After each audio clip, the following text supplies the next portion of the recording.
Welcome to the Startup of the Year podcast, where each episode we showcase exciting new companies from around the world. This podcast is produced by Established, creators of the Startup of the Year program. Established is focused on helping organizations with their innovation, startup, and communication strategies. Hello, everybody, and welcome to the Startup of the Year podcast. I'm Frank Gruber, the co-founder and co-CEO of Established, and also the co-founder of Established Ventures, the team behind the Startup of the Year community and this very podcast. On this episode, we're going to hear an Ask Me Anything session from our 2020 Summit, in which our Director of Strategic Operations, John Guidos, talks with Natasha Mascarenhas, a reporter at TechCrunch. Natasha covers seed and early stage founders as well as networks, the networks they take to get their first checks. Beyond that, she focuses on education, among other things. Before TechCrunch, she was with the Boston Globe, the San Francisco Chronicle, and Crunchbase News. So she has a lot of experience as a reporter as well as covering startups in the startup scene.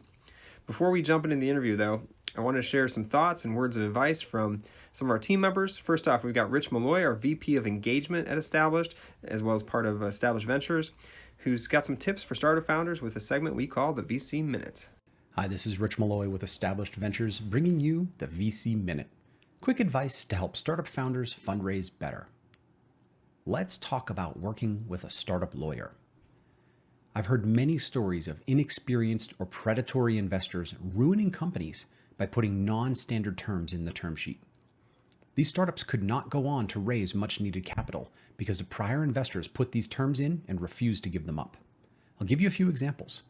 Occasionally, a corporate investor will try to include a right of first refusal, a ROFR, on the sale.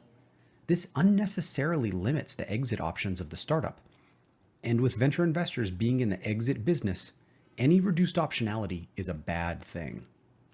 In another case, I heard of an angel group that had overreaching rights to approve or deny future investments and actually prevented a startup from raising much needed capital because they didn't approve of the investors. In both cases, these ROFRs were materially different clauses from a typical right of first refusal, which usually has to do with common stock sales. Another case I heard recently was an investor asking for a discount on the next round of financing, which is ridiculous. The expectation is that every investor puts money in on the same terms in the same round, and then the next round gets negotiated separately. There are more insidious terms to avoid, too many subtleties to list here. The single best piece of advice I can offer you is to hire a law firm with experienced writing startup term sheets. This is not your cousin that just got his JD, nor is it your aunt who has practiced real estate law for 30 years. Neither are qualified to represent you in a financing round, and they won't know these pitfalls to avoid. Find a good startup law firm. It doesn't have to be a big national name like Cooley or Wilson Sonsini. The startup practice at Michael Best in the Midwest is stellar, and there are many local law firms too. Ask around to the startups in your community for a good startup law firm and avoid these major pitfalls that will sink your company. That's all for the VC Minute. Back to you, Frank. Thanks, Rich. Great advice for startup founders out there thinking about finding a lawyer. It's always good to have a startup smart and startup friendly lawyer to work with, and there's a lot of options out there. So great to be thinking about that as you're getting going. Next up, we've got my co-CEO at Established and partner at Established Ventures, Jen Consalvo, with some advice on thinking about things a little bit differently. Hi everyone, Jen Consalvo here, sharing advice I've learned along the way. Sometimes it seems like some companies, or rather their leaders, have the wind at their backs, the sun at their face, and all the luck, while others struggle every day. If you're in the last category, consider these questions honestly. Do you listen to others? Do you ask for help? Do you know which way the current is flowing? Do you understand all the forces around you? These are not meant to be tricky questions. And all startups will struggle and have ups and downs as they forge new paths and change new systems and behaviors and more. Really, all of them will. But there's still a difference between that sort of startup struggle, which is frustrating and exhausting, but generally forward-moving and rewarding and exciting, versus totally paddling upriver against the current, miserable. So what do you do if you feel like you're in that boat, the one that's going up the river in the wrong direction? First, it doesn't necessarily mean that everything you're doing is wrong. Otherwise, you probably wouldn't be there at all. It may just mean that something is off. Perhaps it's something in the approach, something in your product market fit, your financial model, or even the message. It could be anything. So here's something I had to learn. To just stop for a moment, take a step back and assess. What have people been saying that maybe I wasn't very open to hearing before? What have I been fearful of? What's been my biggest pain point? What would happen if I actually changed that thing or took their advice?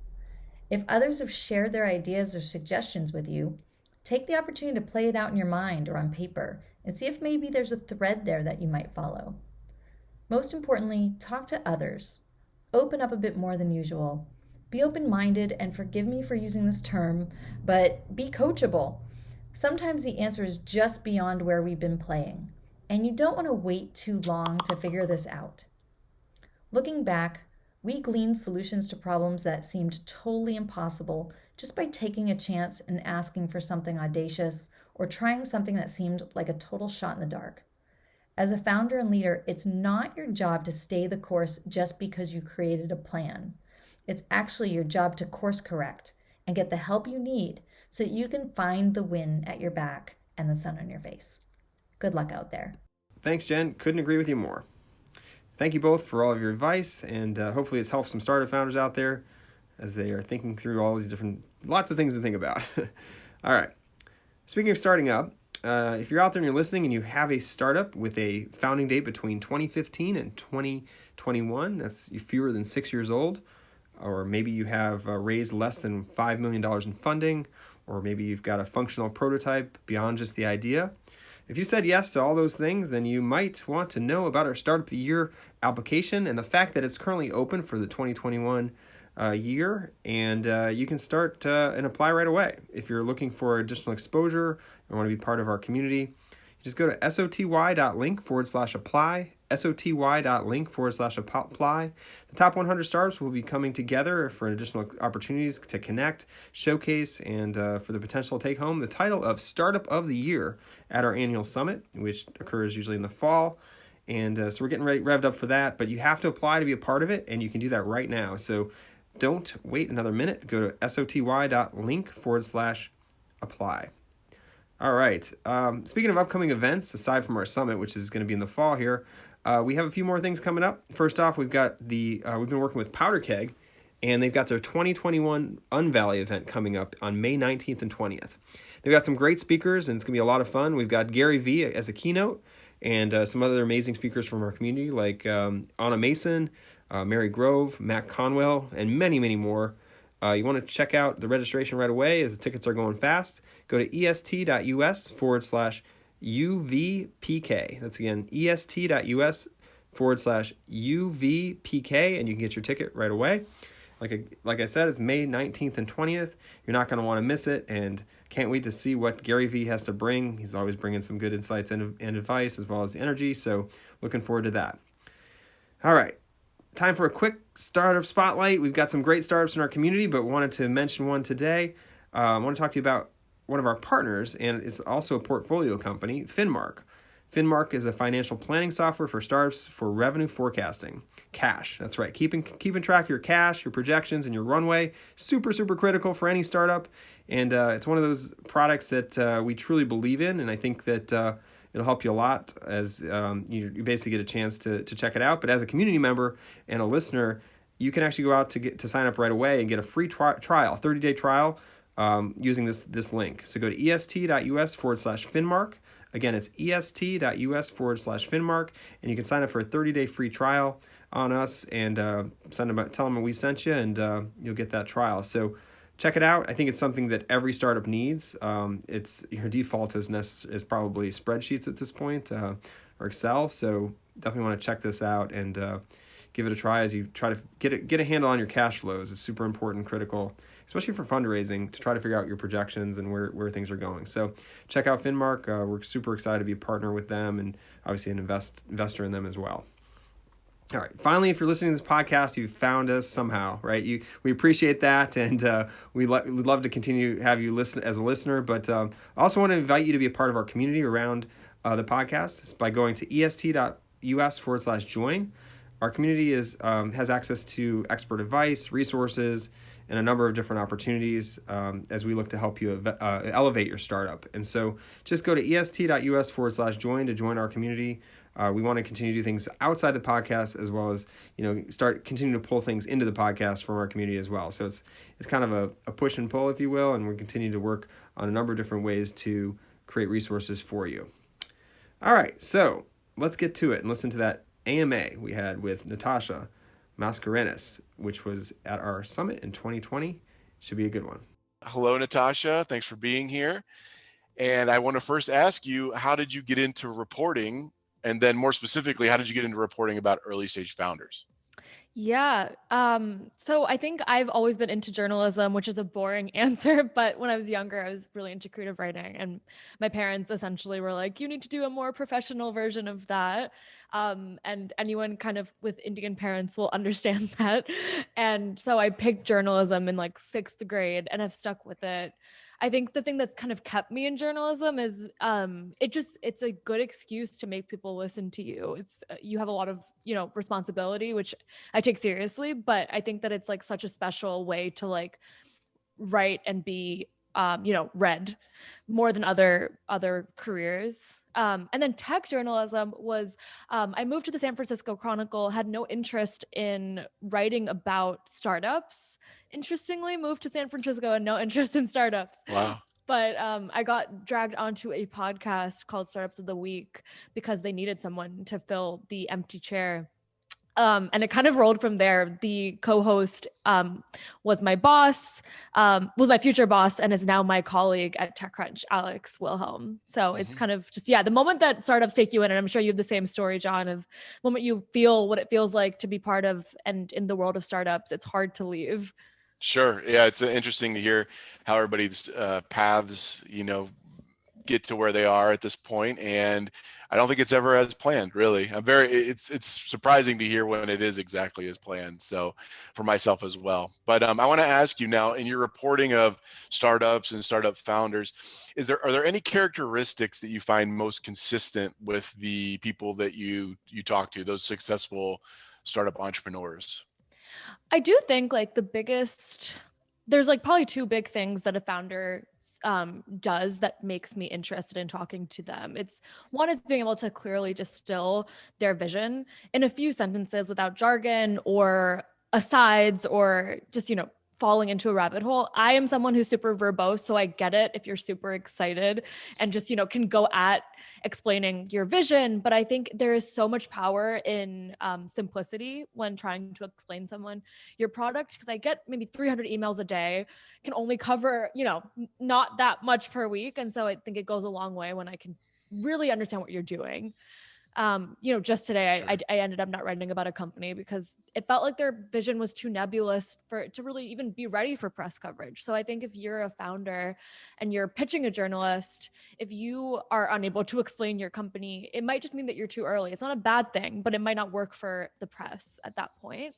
Yeah, I actually have I think a follow-up, because I see our attendees are really filling up here, and I think that a lot of our audience are startup founders, right? So Yeah. let me ask you this: if those people at some point reach out to you, or get in touch with with someone like you, right, at a reporter that reports on startups, what are the most important things that they should include in that, whether it be email or message or note to someone like you? Yeah, so I think an email and a call are obviously very different things. The email will get you the first yes, but the call can really be the deciding factor between if I'm going to write about you or not. Sure. And so in the first email, which is like usually the first time I talk to a founder, I would really suggest leading with, again, that really clear problem you're trying to solve, why your solution is the best one out there.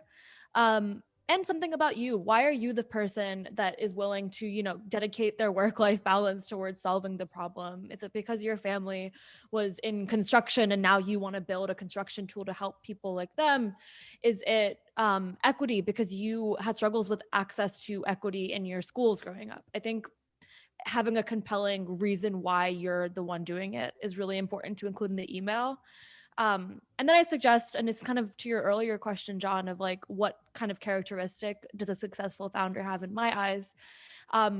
it's not so much their ability to raise, but I think it's their ability to be humble about their story and talk about competitors and talk about challenges. I think that's also what I really look for Sure. upon the phone call, maybe not on the email from the get-go. Right. Now, the subjects or the articles that you write, what's the funnel of that coming in? Do they come through you directly, or do they come through TechCrunch, or kind of a little bit of both, or how's that work? What do you mean by that? Just like the kinds of the pitches I get, where are they kind of coming from? Sure. Yeah. Yeah. So I think that, I mean, there's a mix. I have a joke where I don't like being DM'd on LinkedIn because it ends up being a lot of spam anyways sometimes. And so I always urge, with most journalists, I think I can speak for them in this case of like, do not pitch a journalist on LinkedIn. That's just a random fact. Majority come from, cold emails. And then I think DMs are also Twitter DMs are a really interesting spot where some good stories live too. I think like there will be founders who reach out to me after we've riffed a couple of times on Twitter about random stories I've written or I've retweeted. And I think that's a really smart way to build trust and camaraderie and also, eventually down the road, reach out to me and ask, are you interested in learning about my other thoughts and other things. Sure. I hope I'm not creating more spam in your inboxes. So that was not my intent with that question, I promise. Oh, no, not at all. No worries. Right. Good. Well, let me ask you this, because you and I were chatting before we formally signed on here, and I have no idea what the life of a reporter looks like. So give me an idea of what does your average workday look like? I'd really like to know. Yeah, it's not a cop-out answer, but every day is super different. I think if I had to like pick an average day, it would be I usually try and get some sort of breaking news out upon my first few hours of the day, whether that's a financing event or a broader tech news story, or like a filing that I found and dug up. And then the majority of my day is spent on calls and writing longer features. So majority of my work right now lives on TechCrunch, which is TechCrunch's premium subscription product. And that's kind of like where our deeper dives go and our analysis goes. And so those stories, maybe more so sometimes than a funding round story, require multiple calls and just time. And I think, I can write anywhere from 5 stories a week to 15 stories a week, depending on, how busy the news is. And we know how crazy it is now. Well, I give you a lot of credit, because I love the idea of being a writer, right? Like I tend to glorify people that I know that are writing, whether it be an author of a novel or something like that. And I would really love to do that. I love the lifestyle; it seems so cool. And then I sit down to write something, and I'm blank. So please glorify. I love it. No, everyone has fun. I think it's amazing. But you brought up something there in your last comment that I'm interested in. So you had said, a finance filing or something like that. So I guess what sources do you look at that maybe some of us, I know you said Twitter and a few others, but what sorts of sources do you look into when you're looking to cultivate subjects to write about? Yeah, I think while Twitter is like a really interesting funnel, the biggest source of stories comes from just talking to people on a consistent basis. So I would say that I have like maybe 4 or 5 people that I try and talk to on a at least bi-weekly basis. And so I think that is a really important spot to be in with a journalist, and with them too, is right. We're both trying to learn about what each other's is thinking is the most interesting thing. And I think a lot of like coffee chats, which we don't get in the pandemic, but can kind of get over phone calls now, tend to be really good spots to just talk and hear what's up with startups. And so I think there's like so much power in having a conversation that's not just transactional with founders, because that's where stories can start to connect dots. Sure. So that's kind of where I think I get a lot of my ideas. Right. So I guess with that, I wanted to ask you, and you kind of touched on it, was, how has COVID affected you as a reporter? Has it made things easier or harder? I have no idea. Yeah, I think like for some reporters, COVID changed their beats completely. And by beats, I mean just focuses of writing. For me, I think like early stage obviously was just, I mean, a huge hit in different ways. I mean, like any startup, some surged, some didn't surge and ended up shutting down. And I think it just got really busy. There was a lot of bad news to report, but there was also a lot of pivots to report. And I think a big, a large part of my year was just trying to humanize the phrase that we kept hearing from so many companies, which is, we're heads down right now, just trying to take it as it comes. Mm-hmm. There were so many different ways we could tell and write stories around what, March through now looks like. And so I feel like there's been more newsworthy news. Probably the busiest tech news cycle we've ever had is happening still. So we're not over yet. Right. So I want to ask you too, I guess kind of given everything that's going on in the world right now, we just finished the election, et cetera. In the voluminous amounts of sources that are out there for the consumer, right? So what is the fact checking well, do you, I guess, given in your scope, do a lot of fact checking, or what does that fact checking process look like? Yeah, thank you for asking. I don't think I've ever been asked that on one of these chats, which should be asked, I think, right? Like, I think that fact checking can be where the public and reporters can often just not get each other, because some people think fact checking as like, can you send me all my quotes that I just said that you're going to include in the story? And no, I can't do that, but I can share numbers and I can share what you've said on the record. And so when I think about the way I fact check, the only time I'll ever come back to someone after I talk to them will not be to, it could be to clarify what they said if I think they said it ambiguously, but usually it's just numbers and growth metrics that I try and fact check. Sure. And then I also, if you make a claim that you are bigger than this competitor, I will reach out to that competitor. I think there's just, in terms of like the heart and quotes of stories, I think like journalists just have to take what is given to them on the record and write. And I think sometimes people get upset that it doesn't sound the way they want it to.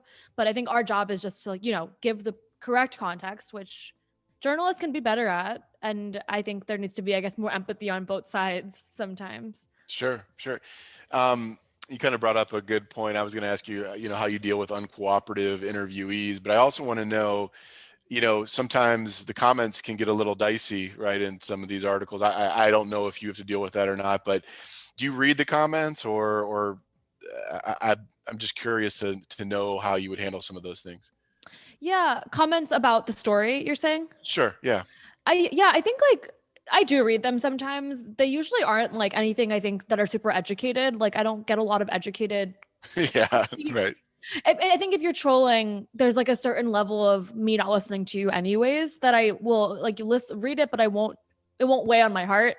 But the critique that I do get that I do take seriously are the emails and DMs of people saying, hey, like just wanted to add this perspective. I think there's a respectful way to kind of come at a journalist, tell them what you think without, being like, well, you made me not look perfect, because I don't think it's journalist's job to make a founder look perfect. I think it's to make them look like a founder that's good and has challenges and wins. And sure. So I think like when it comes to feedback, the best way to do so is just messaging a journalist like the way you would an employee or a friend. Very interesting. So I need to ask you this, and I don't want to get too personal, but like in terms of your personal professional goals, right? Like in terms of being a reporter, where would you like to go? What do you envision your career as a reporter? Like, what would you like to do? Yeah, I think like I'm still so early in my career, which is exciting because I don't have to answer those questions yet. Right. But if I had to say like what I am hoping to eventually get to, I think like being a columnist seems really exciting, and just like having good takes, having an understanding of something before it's told to me is something I'm consistently trying to do. So I'm just hoping to, I think, be the reporter that tells the story before other people come to it themselves, because I think that is like how I view success, is like not necessarily like making founders scared of seeing, Natasha is calling on their phone. I don't want to be that reporter at this stage, right, or ever, honestly. But I do want to be the reporter that's like, I have to read a Natasha story because this will have something that I haven't thought of yet. So I think my goal is just to be a little bit more ambitious in my story ideas and have, I think scarier and bigger ideas out there. Right. And so what made, I have to, and maybe we asked this earlier, but like what made you, was there a person or anything that really made you want to get into this field? Um, was it the lifestyle or what exactly drove you to this? Yeah, I think like with journalism, the reason I stayed in the field was I just when I was working at the Globe, I was very much just like interested in this idea of having this responsibility to tell and elevate certain voices. I remember there was the Women's March in 2016, and I remember wanting to go and participate. And then I remember my professor telling me, like, the job of a journalist is not to necessarily advocate, but it's to go there and report so both sides see, what's going on. And I think it's kind of changed the idea of like journalists cannot have feelings. I think we've grown as an industry that we're allowed to have feelings now. But I do think the core of like journalism that's interesting to me is like you can be an equalizer between two people who disagree with each other Sure. and tell the story. And so I think that's kind of what helped me really like fall in love with it. And I have to say, like, my professor, Mitchell Zuckoff, who wrote 13 Hours, he was kind of a huge reason why I fell in love with journalism, because he basically makes you feel like journalism is as noble as it is, but it's like journalism has always been dying, and Right. people still do it anyways, and I think that's important. Right. That's a good point. So who are your best mentors? Like, who do you work with and take tips from?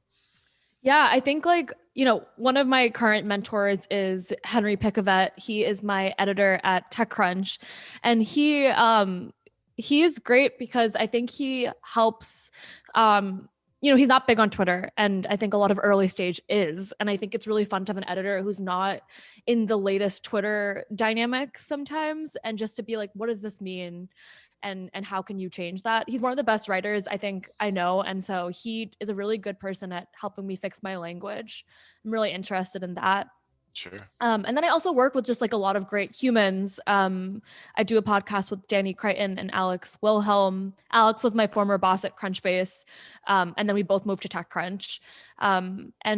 And Megan and Lucas. I think there's like so many people at TechCrunch that I really am like looking up to as colleagues, but also as people that I'm like, you know what you're talking about, and I want to be like that.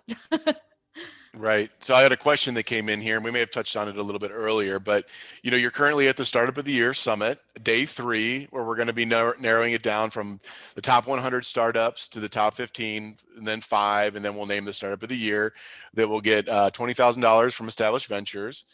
So how might these great companies get into TechCrunch, and what's the best approach for them?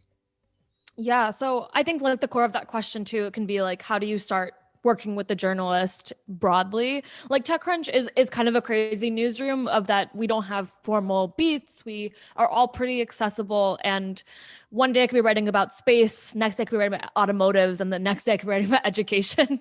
And so it's a little bit weird of a publication. I do recommend though that a founder picks a few journalists that they are, impressed by, and start following them on their social media, start following every story they write, understand what they value, what they bring up high in the piece, and send comments about it, either through emails, through tweets. You don't have to compliment us, but I think you can share your perspective. And I think I really respect when people are well read and have something to say.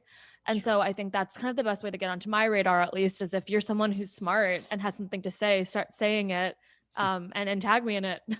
Right. No, that's a good point. So let me ask you this. What are your favorite types of stories to write, or what are your favorite types of companies to cover, if there are any?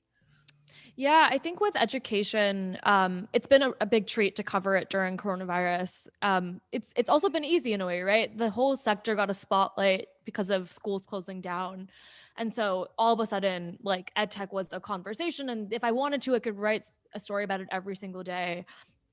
But now I think we're getting into a stage that I'm getting a lot of energy writing stories about more about the equity side of education. And like we're 9 months in, and so I'm less interested in writing about the need for certain technology and more interested in writing about what's staying and what's sticking. In other words, like I think the 2020 story is kind of done being told, and I'm really interested in writing about like what 2030 and 2050 look like. And so any startups that have like kind of like the wildest dreams and crazy ideas, I'm much more game for it, because I think that we're missing that right now. We're missing kind of like the high reaching too early to understand stories sometimes. Sure. Now, let me ask you this. You and I were chatting again before this session, and I know that everybody that's involved here, we have a lot of attendees, tuning in right now. So, and we're all part of this virtual, these new virtual events, and there's a lot of virtual event platforms that are rolling out. So, what do you think of all of this, and who do you think is going to maybe come to the top as we are moving into 2021? Yeah. And I'm curious your thoughts on it too, because I think like so many platforms are trying to obviously just make it better than Zoom. And Zoom has done magic during this time. I think Zoom gets a little bit of an unfair dig. I am guilty of that too, of just like Zoom fatigue. And so I think like the way a founder put it is like, it's not about creating a platform that promises spontaneity. It's about creating a platform that creates an environment that allows spontaneity to occur more frequently than a Zoom call, than clicking on someone's name. And so I think the platform that will win this will be someone who can help you feel a little bit more part of an event and experience versus a video call. That said, there are still speakers that can make you feel like you're not in a video call. Like, I don't know if you ever watched Conan O'Brien speak. Oh, yeah. But he can make you. He was at Disrupt, and I remember I was just laughing in my desk, and I was just like, how did you make me do that from a Zoom call? And so I think that there's a lot of ambition that this category needs to prove and show, but there's also like, the way that people work, and I think that we'll need to figure out what will be the most sticky. Sure. And the other thing about that, I think, is like, if we do have a more hybrid event space going forward, I do think companies really need to get ahead of the whole question on who gets to come to an event and who has to dial in, because, the person who can afford the ticket might not be the person who needs to benefit from the event the most. And so I think the hybrid event could, unintentionally create some divides between attendees that I don't think anyone really wants.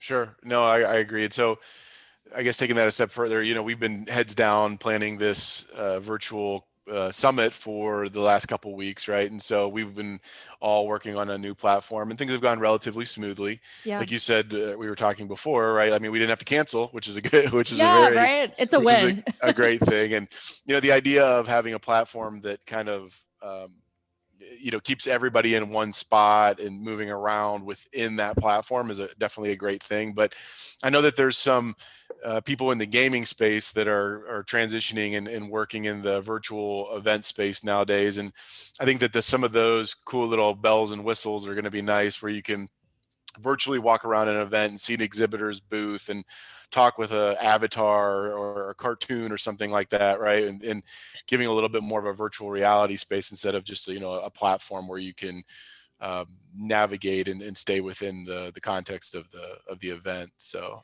totally. I think that like the startups that make me excited are all using kind of the same word, which is spatial technology. Right. And they're doing fun things with voice. And I think they're daring to test and work and experiment with the concept of not turning your video on, which feels revolutionary right now, because I don't know about you, but all my calls are now Zoom calls, just cause. And I think that it's fun to see people be like, okay, maybe that's not it. Right. And maybe it is the icon or the little human you get to run around in as a video game character during your workday that makes it a huge difference. Right. And I'm so curious to hear this, from somebody such as yourself that's in the trenches, right? And you're just consuming so much information on a daily basis about startups and startup founders, right? What industries interest you the most in the near future, maybe in the next 6 months, that are maybe ripe for disruption, as people call it, or whatever the case may be? So what industries are interesting to you here in the short term? Yeah. Obviously education is kind of like my bread and butter there. Like I think the surges that we have all seen of people just needing something to use is going to stop. And so I'm very interested in seeing how education keeps its momentum, if at all. And if we do see some breaks happening, which I think we will.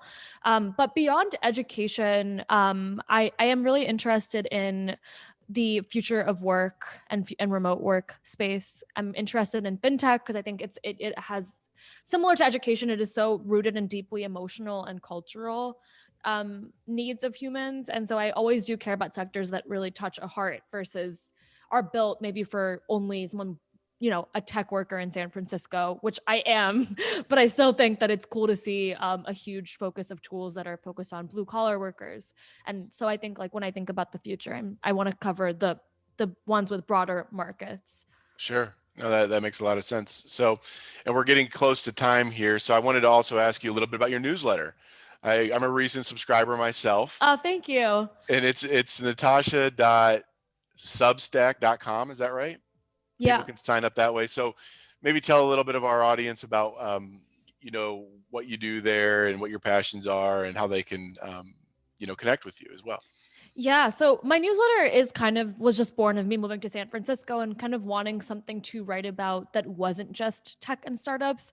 And in all candidness, like it was to give my mom a reason to read my work. I wanted to convince Right. people to care about tech that didn't care about it already. And I thought that a newsletter would be a cool way to go about it.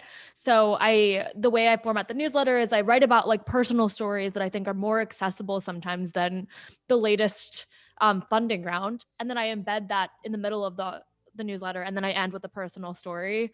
Sure. And it's a little chunky, but I think it's fun, and I think it's working well. Like I've gotten a good bit of subscribers, and I also use it just kind of to plug the work I've been doing. It's been cool to kind of archive it and chronicle it as I go. And I think like, the people tuning in probably don't need to be convinced to care about startup news, but it is always nice to like talk to each other about things other than the latest tech meme Right. article. And so I think that's kind of like my big goal there. And it's definitely led to some great conversations with founders. Thank you, John. Thank you, Natasha. Hopefully some of our listeners learned something from this interesting conversation. As you're all looking for exposure, and it's always great to pick the brain of a tech reporter who's out there getting pitched all the time. They have some great insights, and hopefully this will help you as you perfect your pitch and get found by some of these other reporters. All right, well, hopefully you enjoyed this episode and you can take something from the conversation. If you enjoy the conversation, please do share it with somebody that you think will find it helpful, because sharing is caring, and we feel like you could pay it forward that way. And also, as I mentioned earlier, before we go, I wanted to invite you again to join our community today. It's access to support, expert advice, resources, and a number of events online and off. We just need you to sign up. Go to est.us/join. est.us/join to learn more about these different opportunities, and we'd love to have you. And finally, as we always kind of end with the same thing, if you have a startup idea, today is the very day to start up, not tomorrow, not the next day, but today. So get it going, get it started, iterate, and you've got a community behind you to help you out. So please do take us up on that offer, and look forward to having you back here soon. Until next time, I'm Frank Gruber signing off. Thanks again for listening. Subscribe to our show, review it if you can, send it to your mom, your dad, whoever. We really appreciate it, and stay safe out there and be well. Until next time, ciao. Thanks for listening to the Startup of the Year podcast. Be sure to subscribe, and we'll be back with another episode soon.